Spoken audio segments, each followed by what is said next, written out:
Hello दोस्तों, स्वागत है आपका हमारे यूट्यूब चैनल पुस्तक ऑनलाइन में। दोस्तों, इस वीडियो में हम विज्ञान टॉपिक से संबंधित 30 अति महत्वपूर्ण प्रश्नों के बारे में पढ़ेंगे जो आने वाले एग्जाम की दृष्टि से काफ़ी महत्वपूर्ण है। दोस्तों, हर सरकारी एग्जाम में 1 या 2 क्वेश्चन विज्ञान टॉपिक से अवश्य ही पूछे जाते हैं। इस वीडियो के सभी क्वेश्चन सेलेक्टेड और अति महत्वपूर्ण हैं, इसलिए वीडियो को अंत तक जरूर देखें। अगर दोस्तों आप हमारे यूट्यूब चैनल पर नए हैं तो इसे सब्सक्राइब कर दें तथा इसके साइड में जो बेल आइकन का बटन है उसे भी ऑन कर दें, जिससे आप हमारे लेटेस्ट वीडियो समय पर प्राप्त कर सकें। क्वेश्चन नंबर 1, यदि हम भूमध्य रेखा से ध्रुवों की ओर जाते हैं तो जी का मान, तो इसका सही आंसर ऑप्शन ए बढ़ता है हो जाएगा। यानी कि दोस्तों भूमध्य रेखा से ध्रुवों की ओर जाने पर जी का जो मान है वो बढ़ता है। और दोस्तों पृथ्वी के तल पर जी का मान 9.8 मीटर पर सेकंड स्क्वायर होता है और पृथ्वी तल से ऊपर जाने पर तथा पृथ्वी तल से नीचे जाने पर जी के मान में कमी आती है। और दोस्तों भूमध्य रेखा पर जी का मान न्यूनतम होता है तथा ध्रुवों पर जी का मान मैक्सिमम होता है। नेक्स्ट है क्वेश्चन नंबर 2, मानव शरीर में सबसे बड़ी पेशी यानी कि मसल कौन सी होती है? तो इसका सही आंसर ऑप्शन सी ग्लूटियम मैक्सिमम हो जाएगा। यानी कि दोस्तों मानव शरीर में सबसे बड़ी पेशी जो होती है वो ग्लूटियम मैक्सिमम होती है। स्टेपीज जो होती है वो मानव शरीर की सबसे छोटी हड्डी होती है। फीमर जो होती है वो मानव शरीर की सबसे बड़ी हड्डी होती है।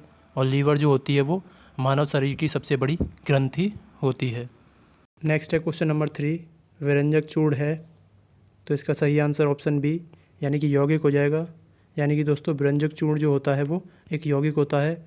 और दोस्तों यौगिक वह शुद्ध पदार्थ होता है जो 2 या 2 से अधिक तत्वों के निश्चित अनुपात में रासायनिक संयोग से बनता है। विरंजक चूर्ण का जो केमिकल फार्मूला होता है वो CaOCl2 होता है और इसका उपयोग कपड़ों तथा कागज उद्योगों में विरंजक के रूप में किया जाता है। नेक्स्ट है क्वेश्चन नंबर 4, परमाणु नाभिक किसने खोजा था? तो इसका सही आंसर ऑप्शन ए रदरफोर्ड हो जाएगा। यानी कि दोस्तों परमाणु नाभिक की खोज रदरफोर्ड के द्वारा की गई थी। डाल्टन के द्वारा परमाणु की खोज की गई थी। आइंस्टीन ने E=mc² यानी कि सापेक्षता का सिद्धांत दिया था। और सर जे थॉमसन ने इलेक्ट्रॉन की खोज की थी। नेक्स्ट है question number 5, radio carbon dating से किसका निर्धारण होता है? तो इसका सही आंसर ऑप्शन बी जीवाश्म की आयु हो जाएगा। यानी कि दोस्तों जीवाश्म की आयु का अध्ययन करने के लिए रेडियो कार्बन डेटिंग विधि का उपयोग किया जाता है। नेक्स्ट है क्वेश्चन नंबर 6, वार्षिक वलयों का अध्ययन कहलाता है। तो इसका सही आंसर ऑप्शन ए डेंड्रोलॉजी हो जाएगा। यानी कि दोस्तों वार्षिक वलयों अर्थात एनुअल रिंग्स का अध्ययन डेंड्रोलॉजी कहलाता है। डेंड्रोक्रोनोलॉजी में वृक्षों की आयु का अध्ययन किया जाता है। एग्रोनॉमी में फसलीय पादपों का अध्ययन किया जाता है तथा हॉर्टिकल्चर के अंतर्गत फल सब्जियों तथा उद्यान पादपों का अध्ययन किया जाता है। नेक्स्ट है क्वेश्चन नंबर 7, विषाणु वृद्धि करता है। तो इसका सही आंसर ऑप्शन बी जीवित कोशिका में हो जाएगा। यानी कि दोस्तों वायरस जो होता है वो जीवित कोशिका में वृद्धि करता है।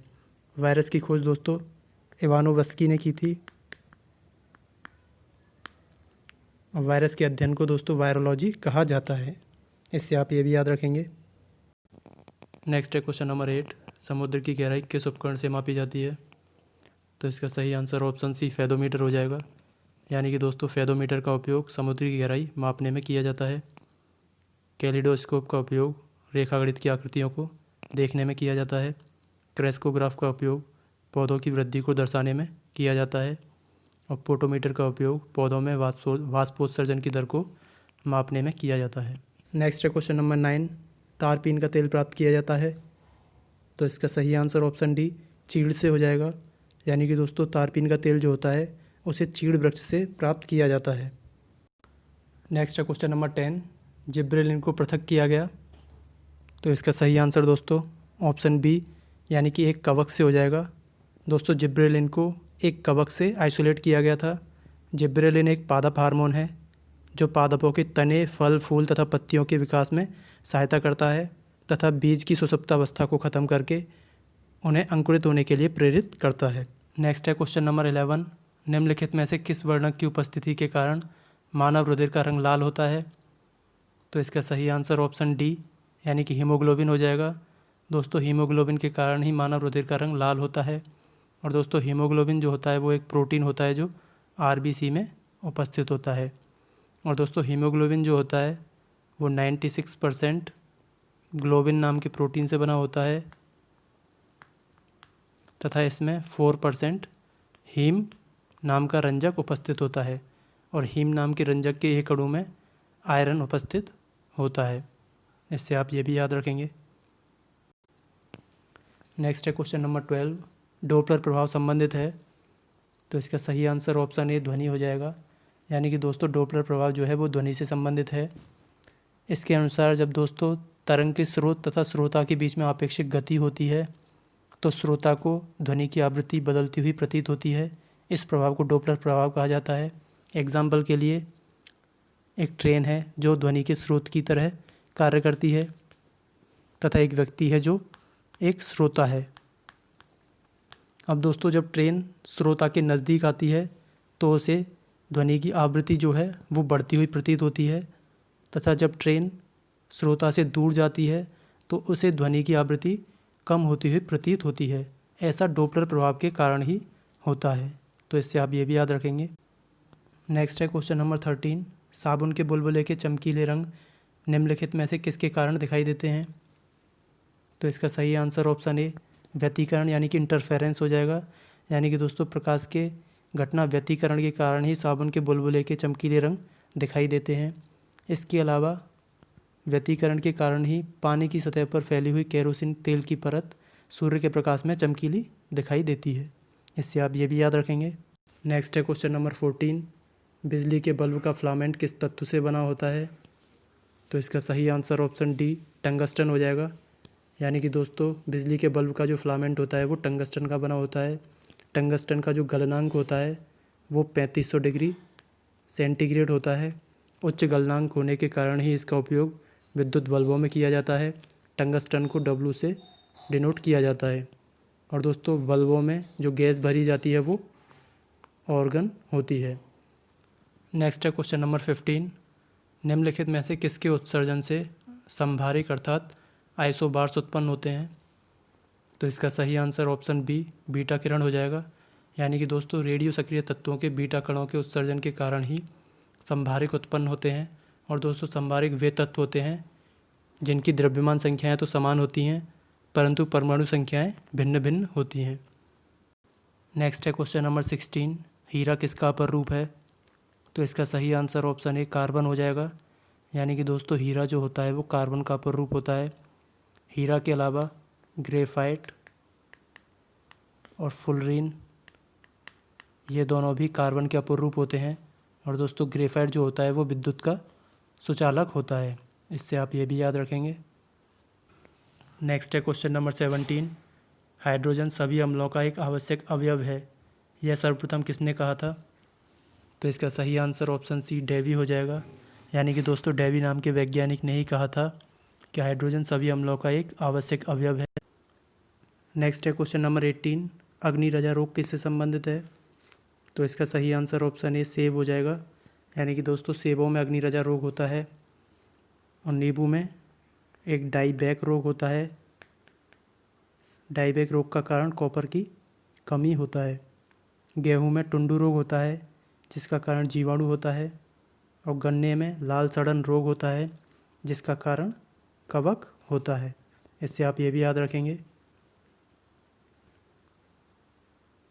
नेक्स्ट है क्वेश्चन नंबर 19, ऑक्सीजन की खोज किसने की थी? तो इसका सही आंसर ऑप्शन ए सीले और प्रीस्टले हो जाएगा। यानी कि दोस्तों सीले और प्रीस्टले नामक वैज्ञानिक ने ऑक्सीजन की खोज की थी। कैवेंडिश नामक वैज्ञानिक ने हाइड्रोजन की खोज की थी। रदरफोर्ड ने अल्फा बीटा तथा गामा किरणों की खोज की थी। वर्जीलियस ने उत्प्रेरण का सिद्धांत दिया था। इससे आप ये भी याद रखेंगे। नेक्स्ट है क्वेश्चन नंबर 20, जीन्स बने होते हैं। तो इसका सही आंसर ऑप्शन ए डीएनए हो जाएगा। यानी कि दोस्तों जीन्स डीएनए के बने होते हैं और डीएनए एक आनुवंशिक पदार्थ होता है जो आनुवंशिक लक्षणों को एक पीढ़ी से दूसरी पीढ़ी में ले जाने का कार्य करता है। और दोस्तों डीएनए की आनुवंशिक इकाई को ही जीन कहा जाता है। तो इससे आप ये भी याद रखेंगे। नेक्स्ट है क्वेश्चन नंबर 21, ध्रुवों पर नमन कोण का मान कितना होता है? तो इसका सही आंसर ऑप्शन डी 90 डिग्री हो जाएगा। यानी कि दोस्तों ध्रुवों पर नमन कोण का मान 90 डिग्री होता है तथा भूमध्य रेखा पर नमन कोण का मान 0 डिग्री होता है। इससे आप ये भी याद रखेंगे। नेक्स्ट है क्वेश्चन नंबर 22, रेडियो सक्रिय पदार्थ उत्सर्जित करता है। तो इसका सही आंसर ऑप्शन डी उपरोक्त सभी हो जाएगा। यानी कि दोस्तों कोई भी रेडियो सक्रिय पदार्थ अल्फा बीटा गामा तीनों प्रकार की किरणों का उत्सर्जन करता है और गामा किरण की जो भेदन क्षमता यानी कि पेनेट्रेटिंग पावर होती है वो मैक्सिमम होती है। तो इससे आप ये भी याद रखेंगे। नेक्स्ट है क्वेश्चन नंबर 23, गैस के इंजन की खोज किसने की थी। तो इसका सही आंसर ऑप्शन सी डैमलर हो जाएगा। यानी कि दोस्तों गैस के इंजन की खोज डैमलर के द्वारा की गई थी। जॉर्ज स्टीफेन ने रेल के इंजन की खोज की थी। मैकमिलन ने साइकिल की खोज की थी और जी मार्कोनी ने रेडियो की खोज की थी। इससे आप ये भी याद रखेंगे। नेक्स्ट है क्वेश्चन नंबर 24, रासायनिक ऊर्जा को विद्युत ऊर्जा में परिवर्तित करता है। तो इसका सही आंसर ऑप्शन डी बैटरी हो जाएगा। यानी कि दोस्तों बैटरी के द्वारा ही रासायनिक ऊर्जा को विद्युत ऊर्जा में कन्वर्ट किया जाता है। डायनामो के द्वारा यांत्रिक ऊर्जा को विद्युत ऊर्जा में कन्वर्ट किया जाता है और दोस्तों हीटर के द्वारा विद्युत ऊर्जा को ऊष्मीय ऊर्जा में कन्वर्ट किया जाता है और मोटर के द्वारा विद्युत ऊर्जा को यांत्रिक ऊर्जा में कन्वर्ट किया जाता है। तो इससे आप ये भी याद रखेंगे। नेक्स्ट है क्वेश्चन नंबर 25, एक ही प्रकार के परमाणुओं से मिलकर बना पदार्थ कहलाता है। तो इसका सही आंसर ऑप्शन ए तत्व हो जाएगा। यानी कि दोस्तों तत्व जो होता है वो एक ही प्रकार के परमाणुओं से मिलकर बना होता है और इसका उदाहरण जो होता है वो हाइड्रोजन, नाइट्रोजन ये सभी होते हैं। और दोस्तों यौगिक वो पदार्थ होता है जो 2 या 2 से अधिक तत्वों के निश्चित अनुपात में मिलने से बनता है। इसका उदाहरण अमोनिया, जल ये सभी होते हैं। और मिश्रण दोस्तों वो पदार्थ होता है जो 2 या 2 से अधिक यौगिकों के किसी भी अनुपात में मिलने से बनता है। मिश्रण का सबसे अच्छा उदाहरण वायु होता है। तो इससे आप ये भी याद रखेंगे। नेक्स्ट है क्वेश्चन नंबर 26, घरों में दी जाने वाली विद्युत सप्लाई कितने आवृत्ति की होती है। तो इसका सही आंसर ऑप्शन सी 50 हर्ट्ज हो जाएगा। दोस्तों घरों में दी जाने वाली विद्युत धारा 220 वोल्ट की होती है तथा ये एक एसी करंट होती है और इसकी जो आवृत्ति होती है वो 50 हर्ट्ज होती है। इससे आप ये भी याद रखेंगे। नेक्स्ट है क्वेश्चन नंबर 27, ठंडे प्रदेशों में हिमांक यानी कि फ्रीजिंग पॉइंट को कम करने के लिए कारों के रेडिएटर में किसका उपयोग किया जाता है। तो इसका सही answer option A ethylene glycol हो जाएगा। यानी कि दोस्तों एथिलीन ग्लाइकॉल का उपयोग ठंडे प्रदेशों में हिमांक को कम करने के लिए कारों के रेडिएटर में किया जाता है। क्लोरोफॉर्म का उपयोग दोस्तों निश्चेतक के रूप में किया जाता है। बेंजोइक अम्ल का उपयोग दोस्तों खाद्य पदार्थों को संरक्षित करने में किया जाता है अर्थात प्रिजर्वेटिव के रूप में किया जाता है। और पायरीन का उपयोग दोस्तों बिजली के कारण लगी हुई आग को बुझाने में किया जाता है। नेक्स्ट है क्वेश्चन नंबर 28, भूमि में अधिक गहराई पर बोए गए बीज प्राय अंकुरित नहीं होते हैं क्योंकि। तो इसका सही आंसर दोस्तों ऑप्शन ए इन्हें वायु नहीं मिल पाती है हो जाएगा। दोस्तों वायु ना मिल पाने के कारण ही भूमि में अधिक गहराई पर बोए गए बीज प्राय अंकुरित नहीं होते हैं। नेक्स्ट है क्वेश्चन नंबर 29, सूर्य के प्रकाश की ओर बढ़ते हुए प्ररोह का मुड़ना कहलाता है। तो इसका सही आंसर ऑप्शन सी हेलियोट्रोपिज्म हो जाएगा। यानी कि दोस्तों सूर्य के प्रकाश की ओर बढ़ते हुए प्ररोह का मुड़ना हेलियोट्रोपिज्म कहलाता है। नेक्स्ट है क्वेश्चन नंबर 30, उत्परिवर्तनवाद यानी म्यूटेशन थ्योरी के जनक किसको माना जाता है। तो इसका सही answer option B Hugo de Vries हो जाएगा। यानी कि दोस्तों ह्यूगो डी ब्रीज को ही उत्परिवर्तनवाद का जनक माना जाता है। लियोनार्डो दा विंची को जीवाश्म विज्ञान का जनक माना जाता है। रॉबर्ट कोच को जीवाणु विज्ञान का जनक माना जाता है। कैरोलस लीनियस को वर्गीकरण का जनक माना जाता है। इससे आप ये भी याद रखेंगे। तो दोस्तों ये थे विज्ञान टॉपिक से संबंधित 30 अति महत्वपूर्ण प्रश्न। अगर आपको ये वीडियो अच्छा लगा है तो इसे लाइक करें, कमेंट करें तथा ज़्यादा से ज़्यादा शेयर करें। अगर दोस्तों आप हमारे चैनल पर नए हैं तो प्लीज़ इसे सब्सक्राइब कर लें तथा इसके साइड में जो बेल आइकन का बटन है उसे भी ऑन कर दें जिससे आप हमारे लेटेस्ट वीडियो प्राप्त कर सकें। मिलते हैं नेक्स्ट वीडियो में। धन्यवाद।